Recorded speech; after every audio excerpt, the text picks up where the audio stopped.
Coco Martin at Julia Montes. Naghalikan at nagyakapan sa behind the scenes ng ABS-CBN Christmas Station ID ngayong taon.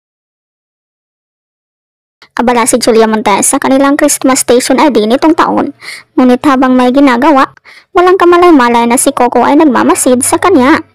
Nang siya ay lumingon, siya ay nagulat na matagal na palang nakatingin sa kanya si Habi. Agad hinalikan ng aktres ang aktor. Ang laki ng tuwa ng kanilang mga mukha na ang pagmamahalan ay nananatiling walang kupas.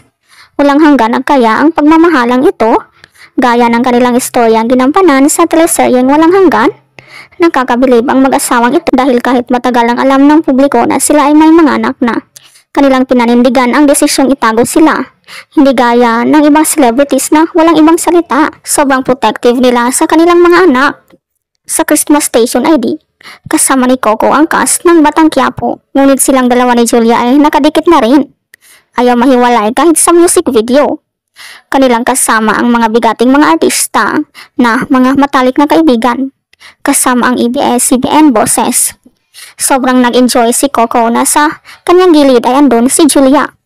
Behind the scenes, may pag-uusap na naganap sa mag-asawa at si megastar Sharon Cuneta. Si Vice ay nasa likuran na walang kausap, ngunit siya ay matalik din nilang kaibigan. Bongga ang kanilang mga kaibigan dahil kadalasan ay ang mga veteranong mga artista at magagaling. Sikat sa kanilang kapanahunan. Kanilang pangmuling nakabanding ang BFF na si Cherry Pie Picachi, na habang nag-selfie ay niyakap ni Julia ang asawa.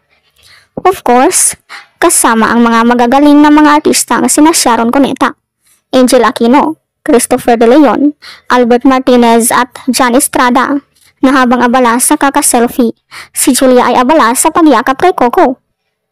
Ikaw, anong masasabi mo dito?